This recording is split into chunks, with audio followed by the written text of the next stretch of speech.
Just for the people listening to this later, we have talked before, and that's why if it seems like we're kind of touching on things we've already talked about, that's the reason.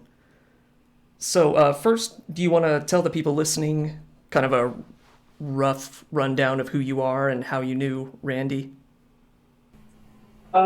Yeah, so I am Sammy. If you don't know who that is in relation to Randy, I was what he would call one of his fans. I was a part of the bubble. Um, However, I would more of say we were close friends for probably about 2 years or so before he died. And how, uh, about what time in his life were you friends? It was towards the end, right? Yeah, it was definitely towards the end, but of course I had no idea. Um, we really didn't stop talking until about a year before he died, I would say. So it was about a year and a half of just talking with him on and off. I would say from about 2014 to 2016. Okay, yeah, that's seems to line up with his diary and everything he said and all that. Uh, so the first question was, how did you start talking to Randy originally? So actually me and my brother would kind of just go down rabbit holes on YouTube from time to time. And one night we stumbled across Randy's videos back when they were more, uh, I guess, like comedy based. And I ended up following him on Instagram. And, I was beginning to interact more and more with his posts on there, like liking and commenting and stuff like that.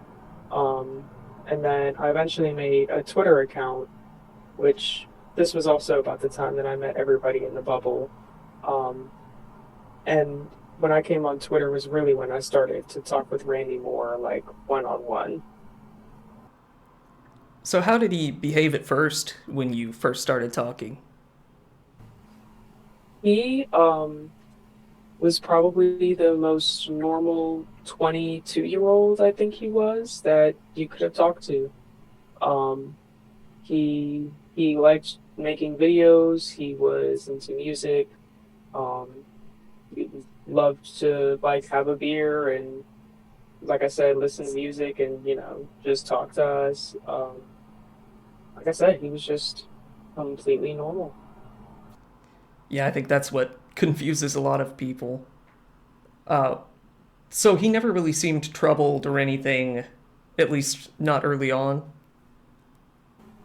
No, he didn't seem troubled or like showed any like violent signs or anything like that.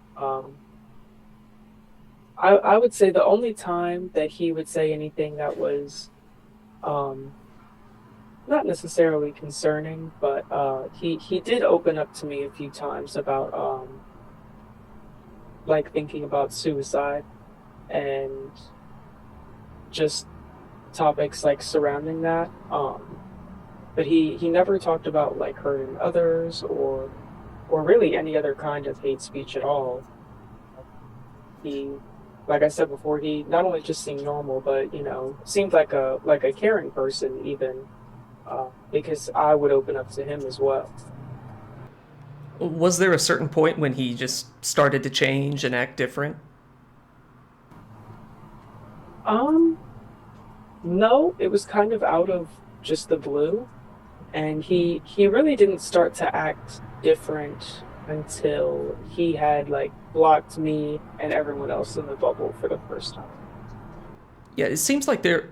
Right, I'm glad you said for the first time because I was going to say that it seems like there were at least like 3 or 4 times he seemed to have a big meltdown and block everybody.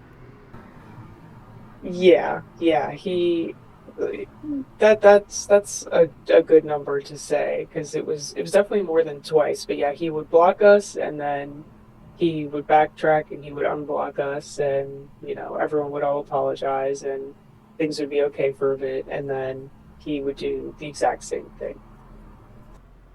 So that kind of brings me to one thing that we talked about that was one of the most interesting things to me was that everyone thinks that Dave wrote that big fan fiction about him, and to this day, most YouTube videos about the whole thing still say that. But you were saying that that wasn't the case. No, so I honestly didn't even realize that like the fan fiction was like still out there. I didn't even know that like people knew about it and could like actually read it. Um, Thomas or Manu, he was the one that wrote that fan fiction, and I think he just signed it as Dave as a joke, um, just just kind of a way to poke fun at him and just kind of stir the pot a little because he liked to do that, but kind of like in a like class clown kind of way. And he wasn't like vindictive about it. Um, so yeah, I didn't even realize that there was confusion about it because not only had I even really forgot about the fan fiction or didn't know that anyone knew about it, but I didn't even remember that, yeah, it was signed as Dave when Thomas wrote that. Yeah, it was a pretty big part in his diary, and the little document he made up about, well, what he called Randy Gate was that that fan fiction was kind of the thing that started his problems with everyone on Twitter, basically.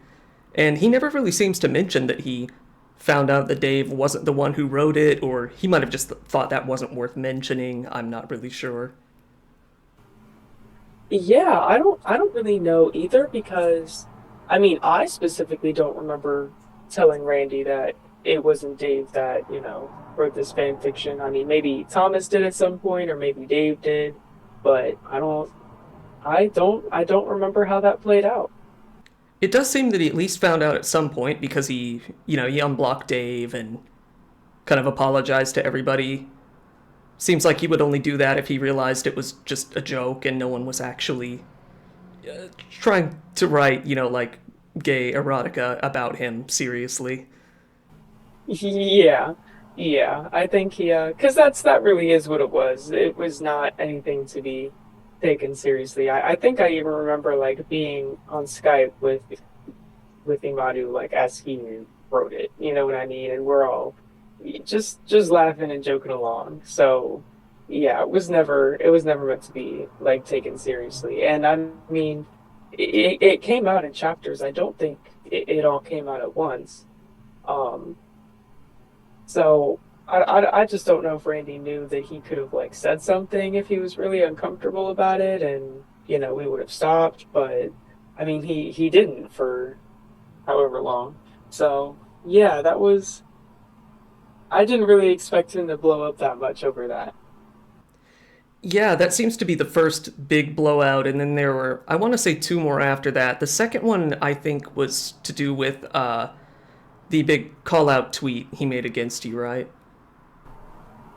Yeah, it was sometime after he had unblocked all of us. I don't know how long it had been. Um, and then out of the blue one day he just like tweeted this tweet at me. It was like, "Hey," at my Twitter handle. Um, like when you like quit being a manipulative, stuck up, attention seeking whore or bitch or something like that. Give me a call. Um, and of course people from the bubble and like my other friends and such like came to my defense, so it became just this Twitter feud. um and I'm not sure if he had like just blocked me and Haley and my friends after that, but I think he may have blocked Thomas too, but he also may have gone ahead and blocked everybody else as well. So What do you think set him off that time specifically? Because I think you said that you hadn't really been talking that much leading up to that, right? no, I think we had followed each other, but we weren't messaging back and forth like we used to. Um, you know, we weren't really like interacting with each other's posts or accounts or anything like we used to. So, I mean, I don't, like I said, that's why I said it was out of the blue because, I mean, we really hadn't even said anything to each other. Yeah, that's the confusing part, and I think that's probably the part a lot of people are going to question, like, why now? Why just out of nowhere after it seems like everything had already calmed down? And it's strange. It it is strange. But looking back, I think he struggled with like communication maybe, and not only setting boundaries but communicating these boundaries to other people. Um, so I think he let a lot of things like build up, and eventually they would just make him snap. Yeah, that's a good way of putting it. And I think at this point he was kind of becoming so delusional that he might have thought you said something to spite him when really it was completely unrelated. I mean, who knows what it might have been. Yeah, or I mean, like I said, we did follow each other, so maybe he just didn't like one of my tweets, or maybe I just retweeted something that he didn't like that, like, was completely unrelated to him. You know what I mean? Like, because that last tweet towards me that he said really did just seem to be like just a more attack on my like character, and yeah, like you said, not really because I did anything. Yeah, it was very unspecific, just kind of, hey, I don't like you, come back when you're a different person, basically. Yeah, it didn't make sense. And so that was the second big blowout. And then I think the third was the Promise Kept video, right? Yeah. I guess after that other fight that we all had about the tweet, um, maybe we had unblocked each other, or I actually think this was after Randy had made his new accounts, so I hadn't seen those or had those blocked or anything like that. Um, but either way, Imadu sends me a message of, I actually think it was when you could like send tweets in DMs. Either way, he sent me a link to a tweet actually where Randy had posted the video. Um, and I watched it on YouTube at the time where I think it was posted before it was deleted. Um, and at first I was like not really scared, but just kind of like just like creeped out, or I guess disturbed. Yeah, disturbed is a good way to put it. Um, because I mean, yeah, there's just this weird guy who honestly doesn't even live that far from me. Um, making this gruesome video that is clearly targeted at me. Um, but I think after like the initial shock had worn off, I knew he had just made that video to scare me or to set me off. Um, and of course, I shared the video with Haley as well. Um, and Haley was the one to actually call Randy out on it. And yeah, that was another big Twitter blowout. Um, and after that, me and Haley just kind of stayed as far away from Randy as we possibly could.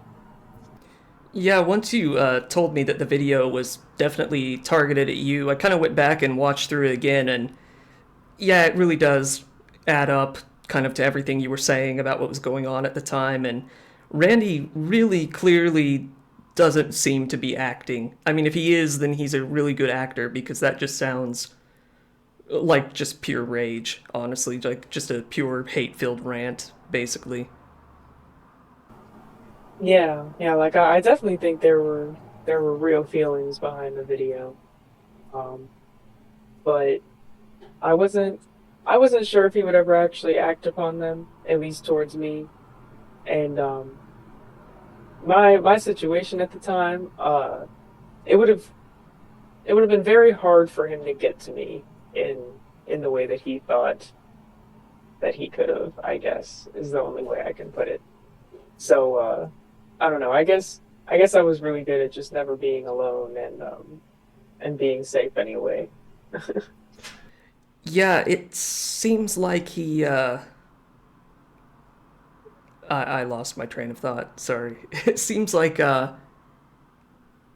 he really wanted to, I don't know, almost use your situation to make an interesting video at the same time, because he made it as an EGS video and not as just a like a call out video, you know what I mean? Yeah, yeah, like I said, this was after he had moved everything to EGS. So like I'm I'm not sure if also maybe like the whole like exaggerated like violent aspect was to like match that vibe. Because that was what he was trying to go for, like more. Um but yeah, that video was really like the that really that was the point where he really just started to like hate me. And I really couldn't figure out why because I never did anything specifically wrong to him. I was nothing but a friend to him, and I mean he never voiced anything bad that I did to him. Um, I The only mean thing he I really mentions is the that he just couldn't handle your kind of mental health issues while he was handling his own. That's really the only thing specifically he ever wrote about it. Yeah, yeah, and I will admit that like I may have used him as a therapist at times, but I wouldn't have done that if he didn't open up to me as well. Like it wasn't just me talking to him about these things. He would talk to me about, what he was thinking and feeling too.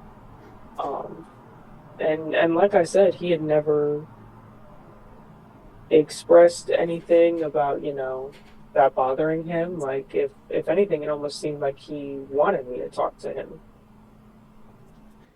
Yeah, the only other thing he really mentioned was in the Promise Kept video.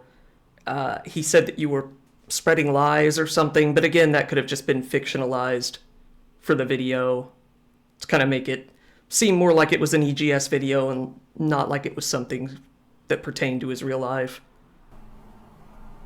Yeah, and I don't really know who I would spread lies to anyway. I mean, I didn't know anyone in his personal life and you know what I mean? So it's not like it would have been anything to affect him.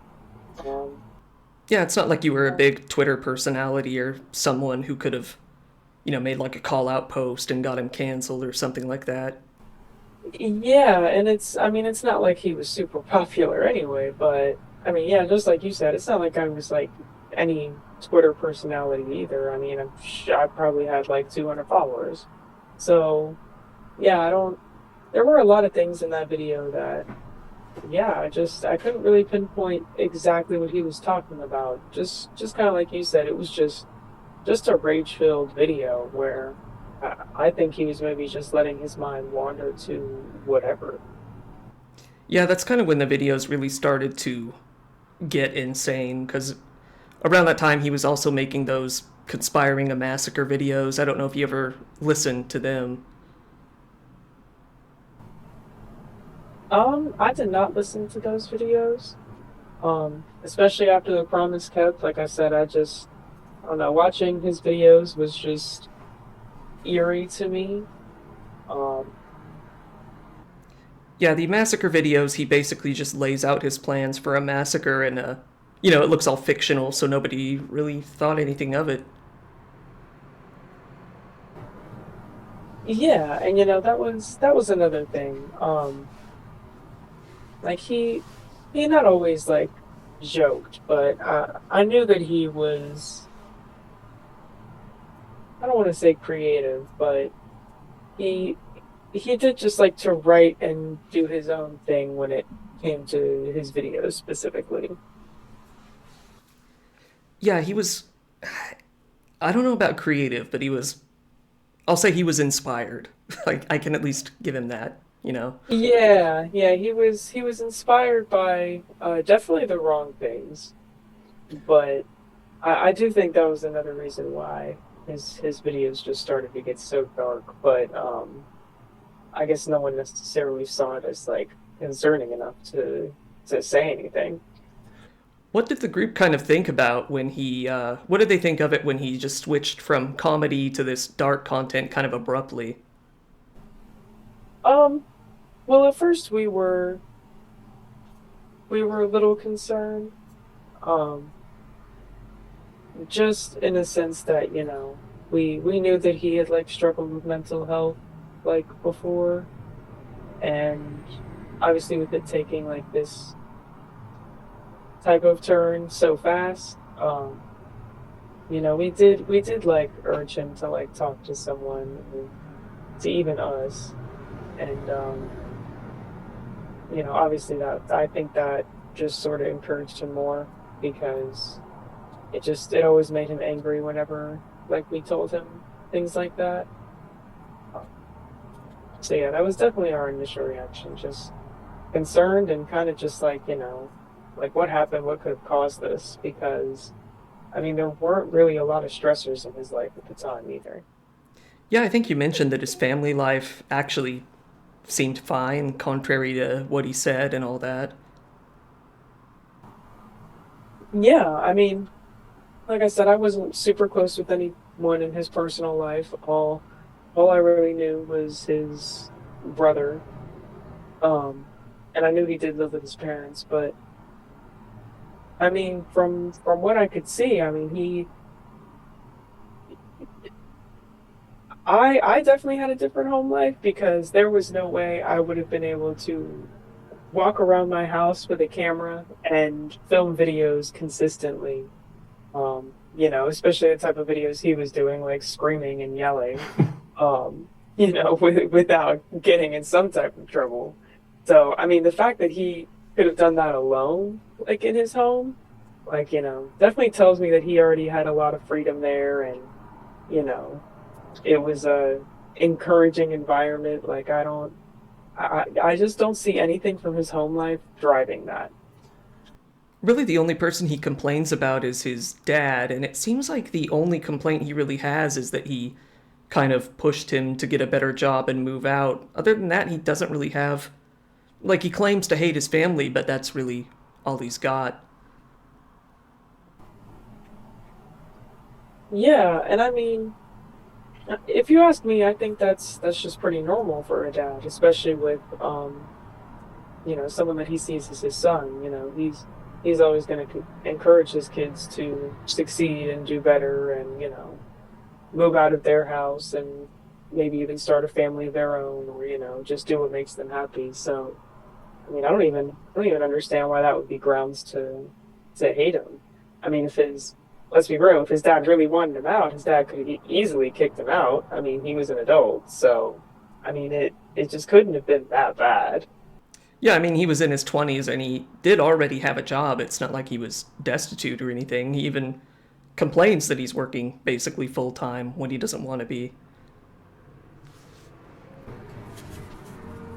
Yeah, and I mean, that's another thing. I can totally understand your job being like really stressful, and I can totally understand not wanting to work, even full time or at all.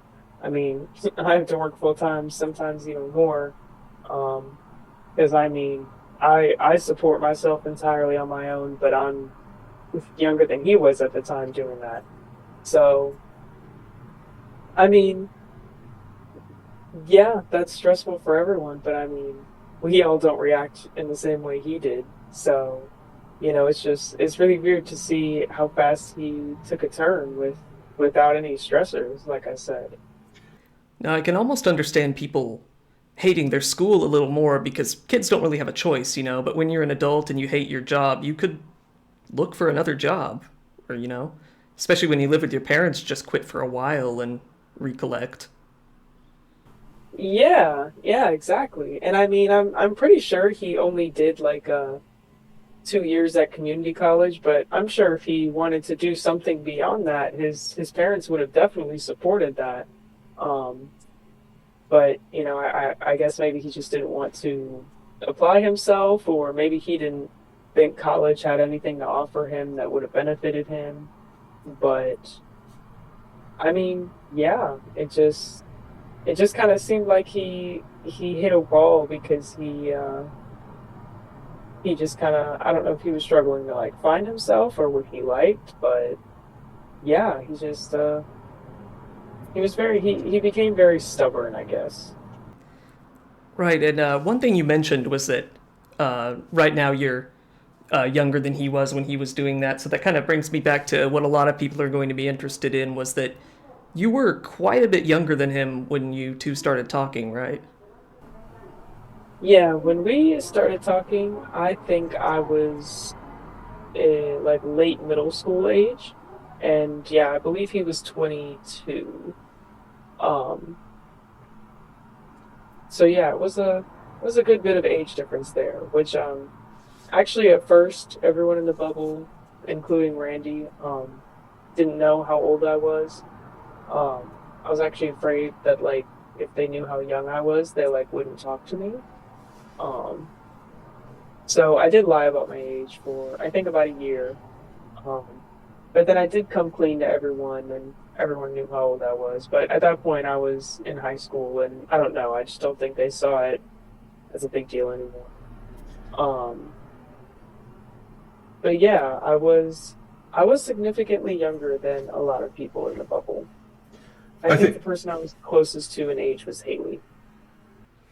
Yeah, I think what most people would be interested in was after the age is only a number type comments in the diary. They would probably want to know if he ever creeped on you or anything like that.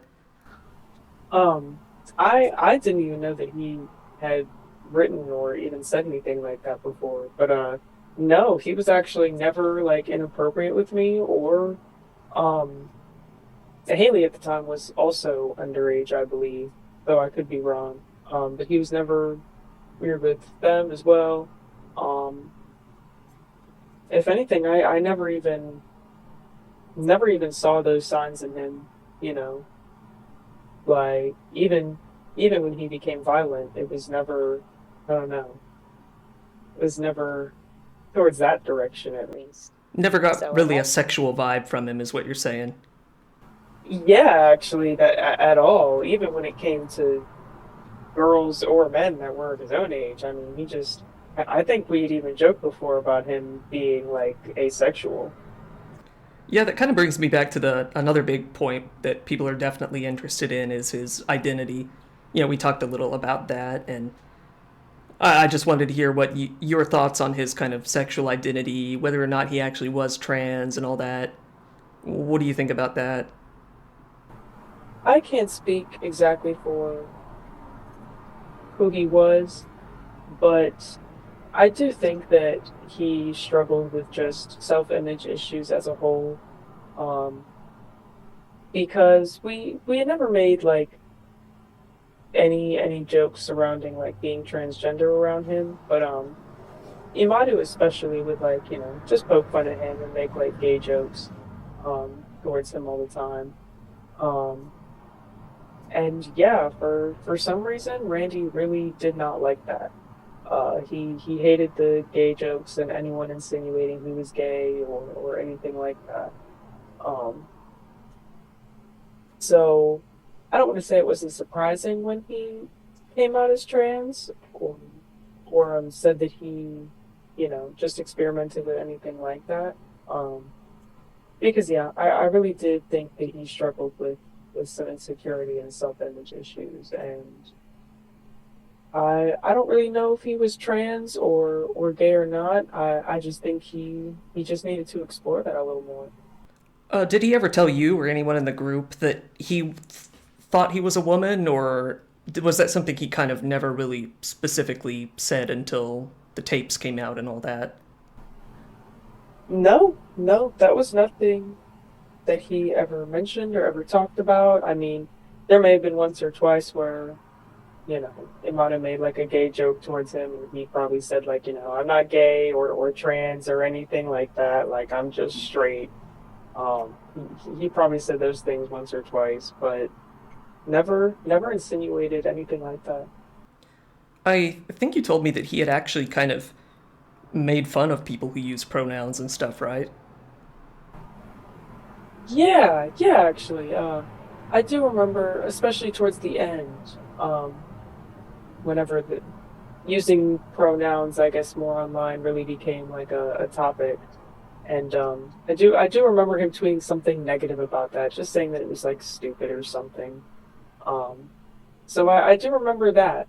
So and he would say that he was okay with gay people, but I mean, he would say negative things about them sometimes too, or I'm pretty sure he would say the F slur as well, and things like that. Yeah, there's a lot of that in the tapes.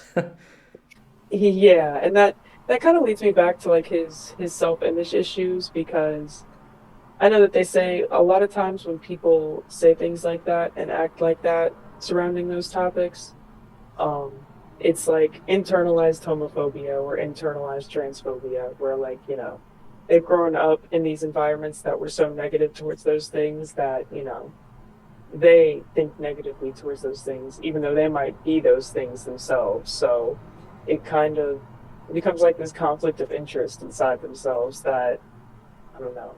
I think something like that was really affecting him. What confuses me is that toward the end, he's pretty open about feeling like he's a woman in a man's body, but even up till the very end, he's extremely hateful of gay people. Just flat out says it, that he can't stand them many times. And it just seems like really obviously hypocritical and kind of contradictory that you're okay with one side of that community but not the other. Yeah, like that doesn't make sense to me, especially I mean maybe it had something to do with Dave as well, because I'm pretty sure Dave was actually gay. Um so maybe he was sort of channeling his hatred for Dave towards like all gay people as a whole. Um Yeah, it kind of does but seem like he tends to do that. Like he'll have one bad experience with one person of a certain group, and then he just kind of hates all of them from then on out. yeah, yeah, that was a very common thing with him. And I think that's why he started isolating himself so much too, was because he did generalize people a lot of the time. Yeah, he toward the end he flat out says that he is very racist and sexist. So that part's not even really a debate. He just full on admits to it. Uh, yeah, I lost my train of thought again. Let me see. Check my notes here. Oh, right. Another thing that we kind of mentioned was that he's just a really impressionable sort of person as well, kind of from the beginning, especially when it came to YouTube and all that. Yeah, he was very impressionable, and like any other YouTuber or really creator that he saw, he would try to not necessarily copy them, but he would try to make content that was similar to them, like give off almost like the same vibe or aura as them. Um, so like he really did this at first with Make Me Bad 35. Um, I think once they made their first video together, he really tried to start leaning towards like, um, gaining more subscribers that were from like an audience like his. Um, and I think for a while it did work a little bit, because he did gain a decent amount of subscribers at the time for YouTube for what it was. Um, Yeah, especially for 2016 or so, it was kind of all right. yeah, yeah, like I mean, it's not like he was going absolutely nowhere with this. I think if he maybe kind of stuck on that route, and like stayed with the comedy stuff, it would have done a lot better. Um, but then a little bit after that, like gaming kind of became really popular on YouTube, and YouTubers like Markiplier and Jacksepticeye, they were all like becoming really popular. So I think Randy tried leaning more towards like being a gaming channel. Um, and I think maybe like gaming and then like keeping the comedy skits that he was doing, I think that would have like turned out well for him. Um, but I mean, like we were saying, he was just so impressionable that like I feel like once he found the next thing that he wanted to do, he just like locked in on that one thing. Um, and he would forget about the thing he was focusing on before entirely. So yeah, I feel like that's kind of why we see like a lot of drastic changes in his videos, like very quickly. Kind of trend hopping. Yeah, yeah, he definitely was a trend hopper, you could say. He was always trying to jump on the next popular thing, the next funny thing, the next thing that would get him views. Um, really anything that would get him just interaction online. I mean, that was really always what he was going for. And the part that a lot of people don't seem to notice is that he didn't even plan on committing any sort of massacre until he got really big into reading about Columbine. Yeah, he would like post his EGS clips that were, just pretty much recreating that. Um I can't remember which one, but he did say that he looked up to one of the Columbine shooters. Um yeah, like that just became his next thing that he wanted to emulate for some reason. Is that something he talked about with you and the rest of the group? No, at the time we had talked to him, I mean, topics like that weren't even on his agenda at all. Not even really being violent, really. I mean, the most he would do is cuss and maybe make like dirty jokes and things like that. So doing something like that, or even liking or associated with something like that, was definitely not ordinary for him.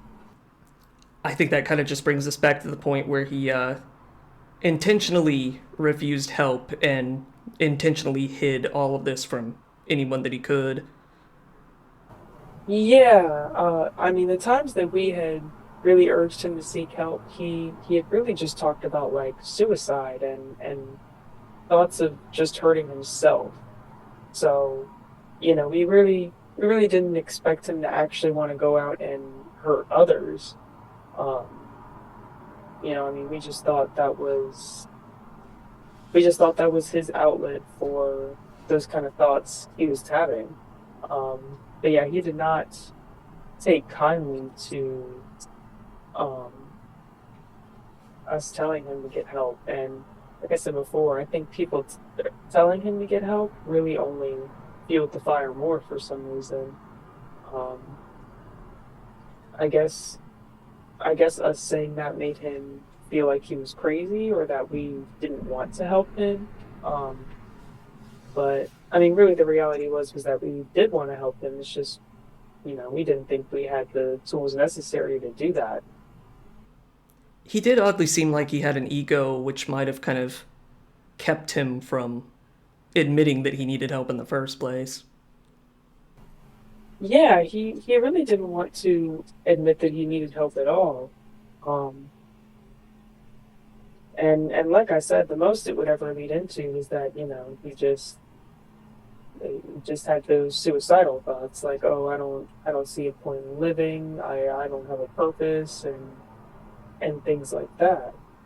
So yeah, I don't know if it was maybe the environment he grew up in that made him feel like he couldn't get help or shouldn't or anything like that. But yeah, I think kind of keeping all that bottled up was also kind of a driving factor for him. Kind of going down a more darker road. Yeah, what kind of confused me is that his mom seems to work in the medical field. You think she would have been able to help him out with that pretty easily? Yeah, she probably could have. I wasn't exactly sure what his mom did for a living, but I mean, at the end of the day, his family did seem really supportive of what he did regardless. So, I don't even think it would be a big deal if he, spoke up. I mean, maybe it was because he was like the older brother in the house, so he felt like a lot of people were looking up to him. He was also the first child, and all these other things. So maybe that was a reason why he felt like he couldn't get help. Um, It's really hard to yeah, say. He never really comes out and says why he just, aside of being afraid of being thrown into a mental hospital, but we know just for thoughts like that, that's not really going to happen, you know. yeah, and I mean, maybe that was why he didn't want to talk to anyone and was so against it, is because he already was having those thoughts and knew that they would have, locked him up like he was afraid of. Maybe that was why. Um, he that was really just like I said before, is his big thing was just lacking that communication part. Um, he really didn't talk to a lot of people one on one or personally about what he was feeling or thinking, aside from what he put out there. Yeah, and I guess that kind of brings us to the really big topic here is how did you find out about the whole shooting and all of that? Um, so I actually found out about that through Haley, but the only reason she knew was through Imadu. He had messaged her, um, and me and Imadu actually weren't talking at the time. So that was one of the reasons why he didn't reach out to me at all. But he messaged Haley and he said that Randy had killed himself and he also hurt other people. And then I believe he sent her like a local news article, um, you know, talking about what had happened that morning. And then she had sent that to me. And this was the day of, right? I think, yeah, technically the day of, because it happened at about like midnight, 1 a.m. So that day, while I was actually like in school, um, was when I found out that first thing in the morning, pretty much. How did you react when you heard that, especially with school being not really a place where you can, get some time to yourself and recuperate for a minute? Yeah. So yeah, that part was really stressful because I had to just go on for the rest of my day, just kind of like being normal or figure out ways to like sneak peeks at my phone and you know what I mean. Um, so that was really stressful, but I was really just shocked at first because like I said before, we all knew that he struggled with thoughts of hurting himself, but I never thought that he would have hurt other people.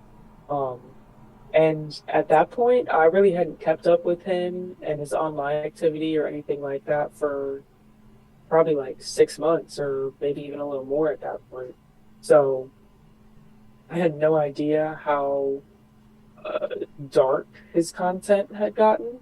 And so, yeah, I was really shocked that it had gotten to that point. And I knew his stuff had gotten a little bit darker, but I still just couldn't help but feel guilty for not, I guess, checking in on him more often or, you know, trying to tell someone else and trying to get someone else to help um, before anyone else was hurt. So yeah, it was mainly shock and guilt. How was life kind of immediately following that? I think you mentioned that you and the others really locked down on social media and just kind of laid low for a while, right? Yeah, it also changed the way I use social media entirely.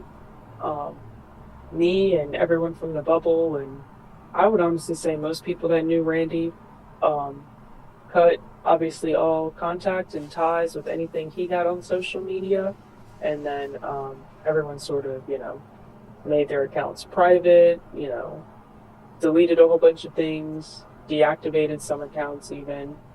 Um, I do think a few people like deactivated their accounts entirely and made whole new ones with, completely new usernames and all of that.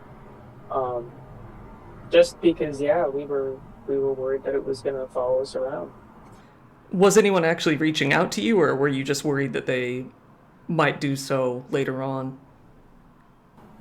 I think maybe a few people had not necessarily reached out, but have just sent me like nasty messages or even just asking if I was, this person.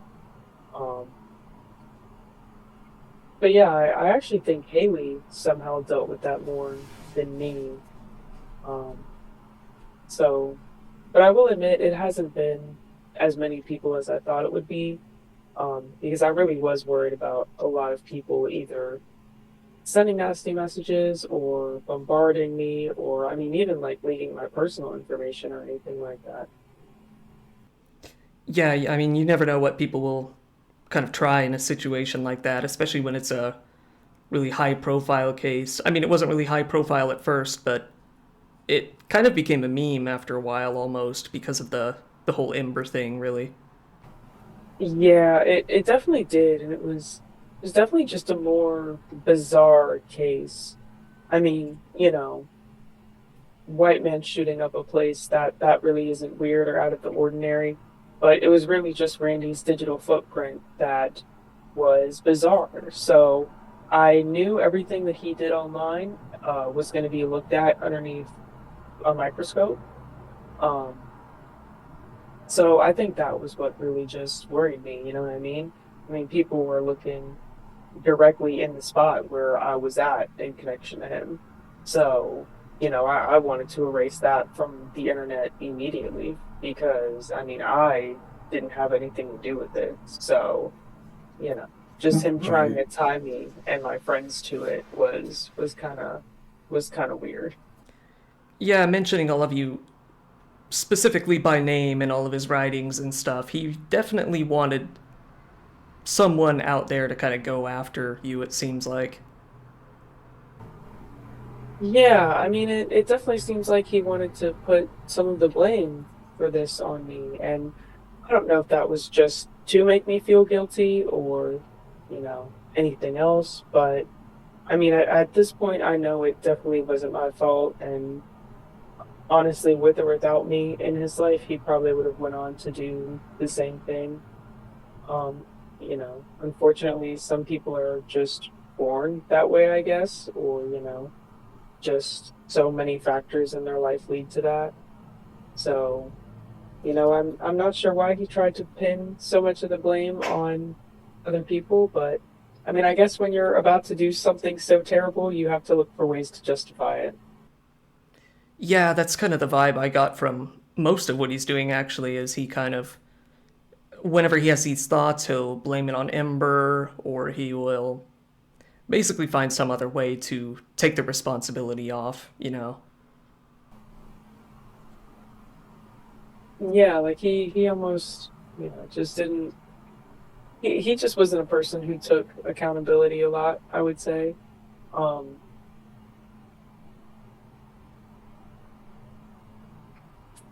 Yeah, I guess one thing I forgot to ask was, did he ever bring up the whole, like, Ember, Danny Phantom fascination with all of you, or was that kind of a shock after the fact? Oh no, we he had liked Ember for years. I mean, he really didn't become as deeply obsessed with her, and he didn't make the whole Ember's Ghost Squad thing until he kind of flipped to that content. Um, but yeah, his even during his Pioneers Productions days, uh, he his profile picture was a drawing of Ember that somebody had made. Um, he always had just told us that that was just a character that he liked from one of his favorite TV shows growing up. Um,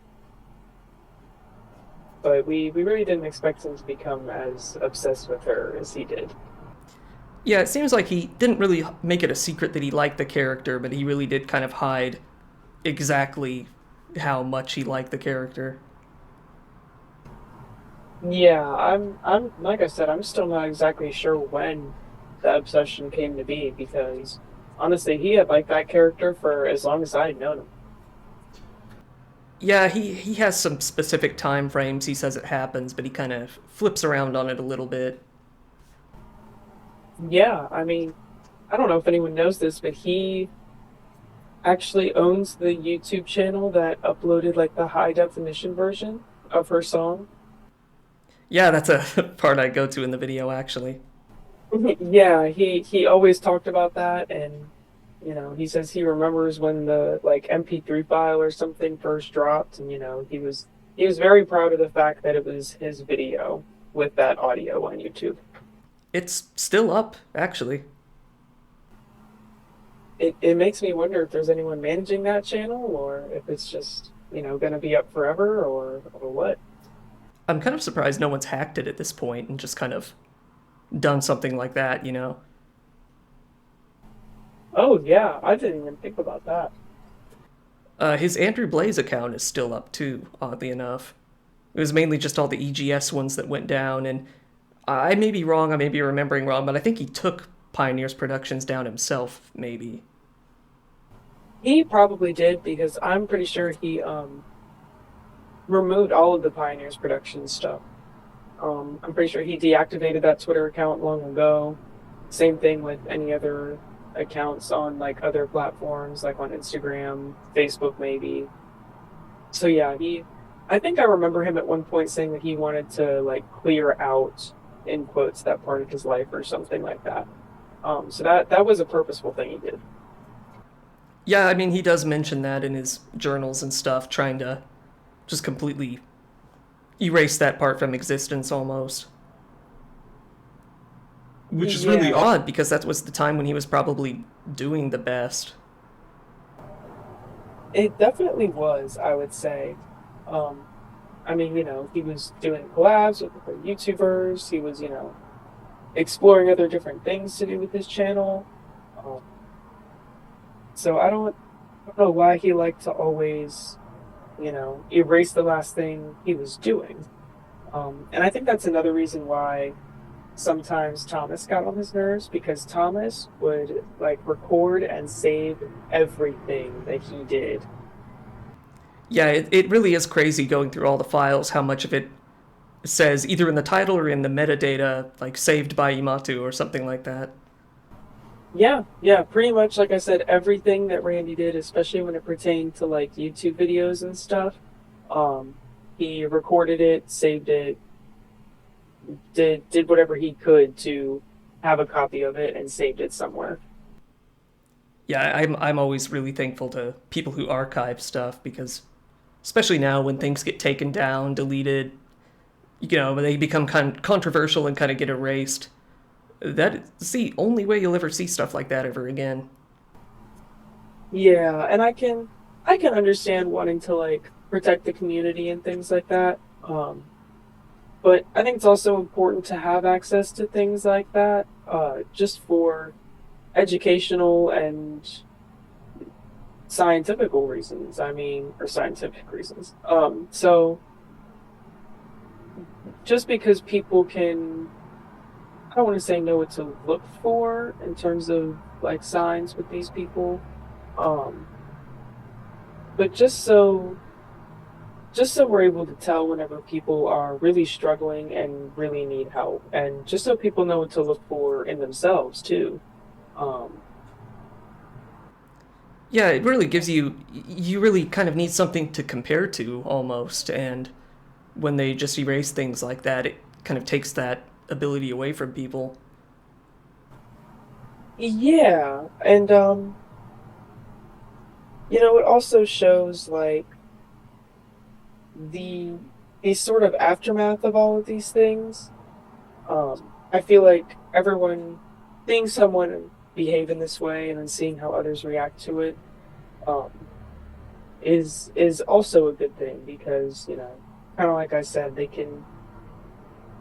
can see how some person who was struggling with the same things they did reacted to it and how that reaction was bad and actually had a lot of life-changing consequences for a lot of people. Um, so But I do think it's important to have all of those things saved, and I am glad that Thomas did save everything, even though it might be looked at as a little controversial, or even if Randy thought of him as like a creep or a stalker or something like that. I think it's just important to for prospective killers to also see kind of how things turned out for these guys after the fact too. Like Randy thought he would be kind of idolized, and there might be a few crazy people out there who do idolize him, but for the most part, people are making fun of him. Like he didn't leave this, kind of cool, edgy mark that he thought he would. He really became a joke in the coming years. He definitely did. He really thought that he was going to become, you know, either like a scary person or, I don't know if it thought it would earn him like tough points, but I mean, yeah, I'm pretty sure he even has a page on Know Your Meme. So it's I think it is also good for people to see that because we're not looking at this guy in a good light at all. Um, not even really in a scared light. Just I think the word disturbed that I said earlier is a good way to put it. Yeah, sorry if you can hear the election car going outside of my apartment right now, blasting propaganda at me. But yeah, I mean, there are a few people that I've came across when looking at this material that really do idolize Randy, but it's very, very few in comparison to the people who either just think he's weird or straight up funny, honestly. Yeah, most people think he's funny in like a, like what the fuck is wrong with this guy? Like, is he serious type of way? Um, so it is hard to believe that there are a few people that idolize him or even look at him in a sympathetic light at all. Um, but I mean, if you ask me, the internet is such a deep, vast place that I feel like people will get into and say anything about anything just to, get attention or, to find friends or really, really anything. Kind of Yeah. like Randy, a lot of people are really impressionable, I think. Yeah, I came across a lot of places uh, kind of sharing these videos that where the comments were more like, "Oh, you're friends of Andrew too," or "You're fans of Andrew too," and I'm thinking that's a weird way to put it, you know. Yeah, like I mean, I will say he that might. I Oh, I'm sorry. I was just gonna say I can empathize with the depression part of his story, but I think a lot of people could, and it is a sad story until he kind of makes it a lot less sympathetic toward the end. But I think a lot of people will at least be able to kind of identify with the beginning and middle, maybe. Definitely not so much the end, but it really shows you how quickly you can go from a sympathetic character to someone who's just hated. Yeah, and kind of like what I was saying earlier, his problems and the things that he struggled with were not uncommon things. Um, he struggled with things that most, if not all of us, struggle with at one point in our lives, but none of us react that way. None of us go out and hurt other people. Um, so, I really think that aspect of it is what immediately turns people away from sympathizing with him. Like even if he had just killed himself, like alone in his room, um, despite the weird Ember obsession and maybe even some of the violent things that he had in his video, I think some people would have sympathized with him a little bit. I think some people would have, instead of seeing him as this serial murderer, they would have been like, oh wow, like this was just, this guy that struggled with a lot of problems and, no one tried to help him or he didn't have access to help and, like, oh, this is a tragedy. But I really think it's that aspect of hurting other people that turns people off so much from his story. And that's really what a lot of it kind of is the opposite of what a lot of spree killers seem to think. They seem to think that that's going to get more people on their side when, yeah, it's really not.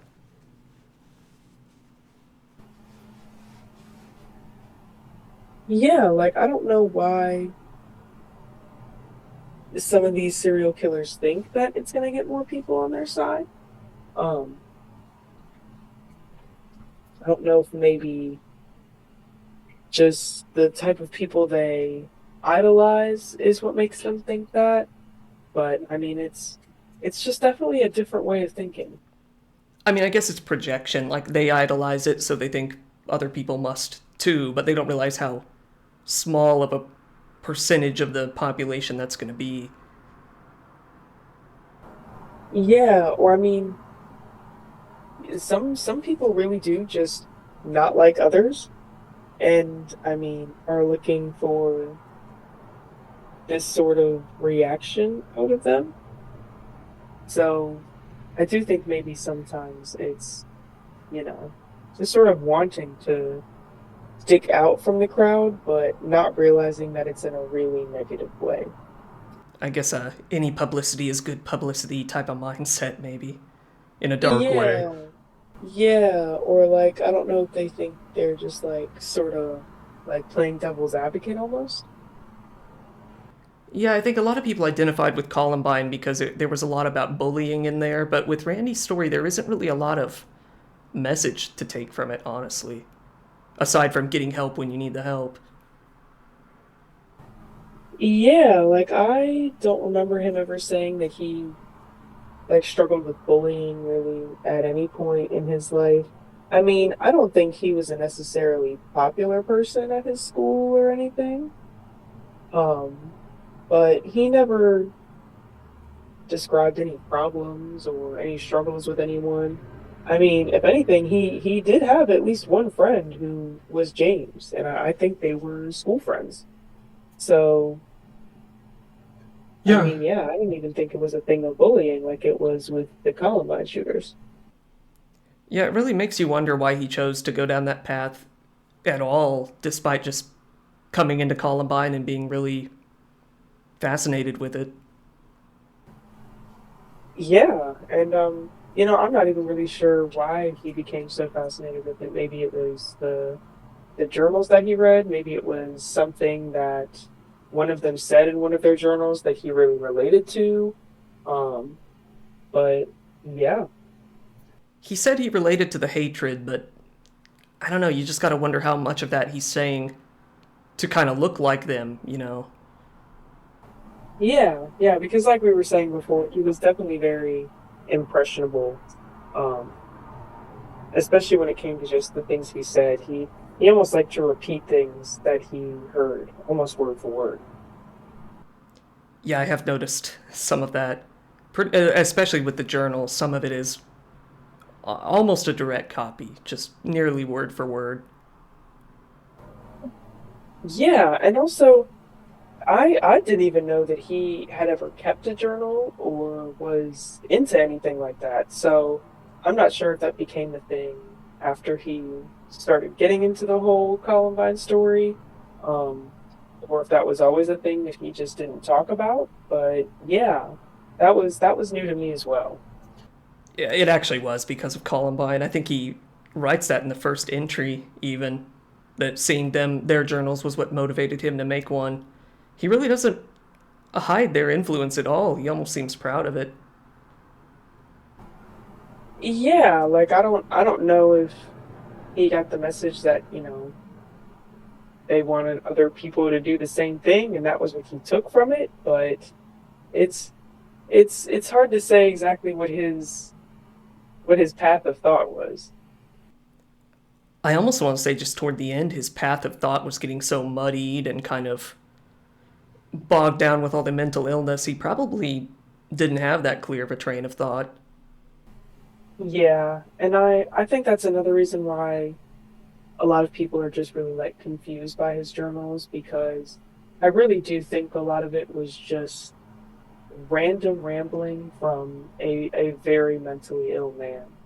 I'm not a doctor or any type of psychologist, so I can't say specifically what he had, but I mean, a lot of it was, yeah, delusional and contradictory, um, hypocritical towards himself. Um, it was just, it was literally all over the place. None of it really like made sense. Like, I mean, it was like he used proper grammar and all of that, and I'm sure separate these would have been coherent thoughts, but he really just said everything hateful that a person could ever even think.